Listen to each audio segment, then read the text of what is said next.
আসসালামু আলাইকুম সুপ্রিয় দর্শক, কেমন আছেন সবাই? আশা করি সবাই ভালো আছেন। আজকের ভিডিওতে আমরা কথা বলবো মঙ্গলা সম্পর্কে। মঙ্গলায় যাওয়ার খাবার সম্পর্কে আমরা বেশ কিছু ইনফরমেশন আপনাদেরকে দেব। বর্তমানে বাংলাদেশ থেকে অনেক বাংলাদেশি ভাই রয়েছে যারা নতুন করে মঙ্গলাতে যাওয়ার জন্য ফাইল সাবমিট করতে যাচ্ছেন। এই মঙ্গলাতে যারা 25 সালে কেমন খরচ লাগতে পারে, বিভিন্ন এজেন্সি কেমন রেট নিচ্ছে আপনার এই মঙ্গলার ক্ষেত্রে, আমরা আজকে খরচ সম্পর্কে এবং ভিসার দাম সম্পর্কে বিস্তারিত তথ্য দেওয়ার চেষ্টা করবো। এমনকি বর্তমান সময়ে মঙ্গলের ভিসা হচ্ছে কিনা সেই বিষয়েও কিন্তু কথা বলবো।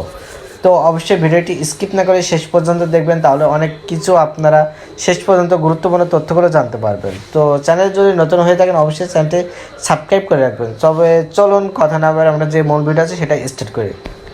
ফার্স্ট অফ অল আপনাদেরকে বলি যে মঙ্গোলিয়ার দেশটি কিন্তু বিভিন্ন এজেন্সি কিন্তু কর্মী পাঠানোর কার্যক্রম শুরু করে দিয়েছে।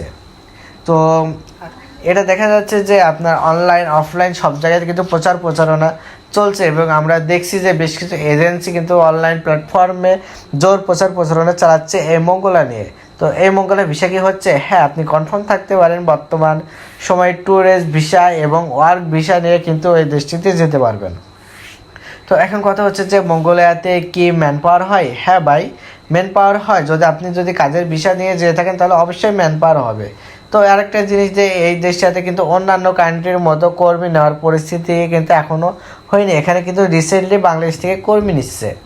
তো কথা হচ্ছে যে আপনার এই দেশটিতে ঢুকতে গেলে কেমন খরচ লাগতে পারে। বিভিন্ন এজেন্সি দেখা যাচ্ছে যে আপনার এই মঙ্গোলিয়ানে কাজ করছে। আমরা অনেক মাধ্যম যাচাই বাছাই করলাম এবং অনেকের সঙ্গে কথা বললাম মঙ্গোলিয়া সম্পর্কে। এখন কিন্তু বিভিন্ন এজেন্সি বিভিন্ন রকম রেট কিন্তু দিয়ে দিচ্ছে। তো সাধারণভাবে বলতে হয়, যদি মঙ্গোলিয়াতে যেসব এজেন্সিগুলো টাকা নিচ্ছে আপনার 3 লক্ষ প্লাস, আপনার 3.5 লক্ষ টাকাও হতে পারে, 4 লক্ষ টাকাও হতে পারে। এটা কিন্তু আপনার এজেন্সির উপরে এটা নির্ভর করবে।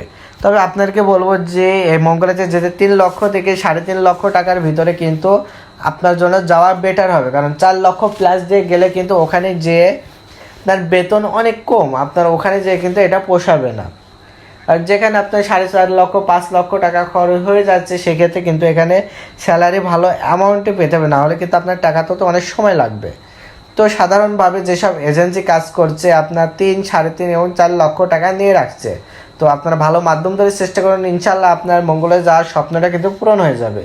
তো আরেকটা বিষয় আপনাদেরকে বলে, অনেক এজেন্সি রয়েছে যারা ট্যুরিস্ট ভিসা দিয়ে মঙ্গোলিয়াতে পাঠাচ্ছে এবং সেখানে পাঠানোর কথা বলে আপনার দেখা যাচ্ছে যে ট্যুরিস্ট ভিসা দিয়ে পাঠানোর পরে সেখানে ওয়ার্ক পারমিটে কনভার্ট করে দেবে। তো কথাটা কিন্তু মোটেও কোনো সত্য না, কারণ আপনি যদি ট্যুরিস্ট ভিসা দিয়ে ওখানে যান সেক্ষেত্রে কিন্তু ওয়ার্ক পারমিটে আপনি কনভার্ট করতে পারবেন না, কারণ আপনার এটা ট্যুরিস্ট ভিসা শুধু বেড়ানোর জন্য। আর যদি কাজের জন্য যেয়ে থাকেন সেক্ষেত্রে কিন্তু অবশ্যই আপনাকে ওয়ার্ক পারমিট ভিসা নিয়ে বিএমএটি ম্যান পাওয়ার ক্লিয়ারেন্স করে কিন্তু বাংলাদেশ থেকে আপনার 3 দিনের ট্রেনিং করে সার্টিফিকেট নিয়ে কিন্তু আপনাকে বিএমএটি করতে হবে। এটা হচ্ছে কর্মী বাজারের কিন্তু মূল সিস্টেম। এখন যদি বর্তমানে মঙ্গোলিয়াতে ঢুকতে চান, আপনার সেম প্রসেস ফলো করে কিন্তু মঙ্গোলিয়াতে যেতে হবে। তো অন্যথায় যদি আপনি ট্যুরিস্ট ভিসা দিয়ে যান, পরবর্তীতে কিন্তু আপনি ট্যুরিস্ট ভিসাটা মেয়াদ শেষ হয়ে গেলে কিন্তু আপনি সমস্যার সম্মুখীন হবেন, এবং যদি আপনি কাজ করে থাকেন। তো যাই হোক বন্ধুরা, ভালো থাকবেন। আশা করি বিষয়গুলো আপনারা বুঝতে পারছেন। আরও মঙ্গোলিয়া সম্পর্কে আরও বিস্তারিত জানতে হলে আপনারা কমেন্ট করবেন, আপনার কমেন্ট অনুযায়ী ভিডিও দেওয়ার চেষ্টা করবো। তো বন্ধুরা, আমাদের চ্যানেল যারা নতুন আসছেন অবশ্যই চ্যানেলটি সাবস্ক্রাইব করে রাখবেন এবং বেল আইকনটি বাজিয়ে রাখবেন। তো এখানে আমি ভিডিওটি শেষ করছি বন্ধুরা, আল্লাহ হাফেজ।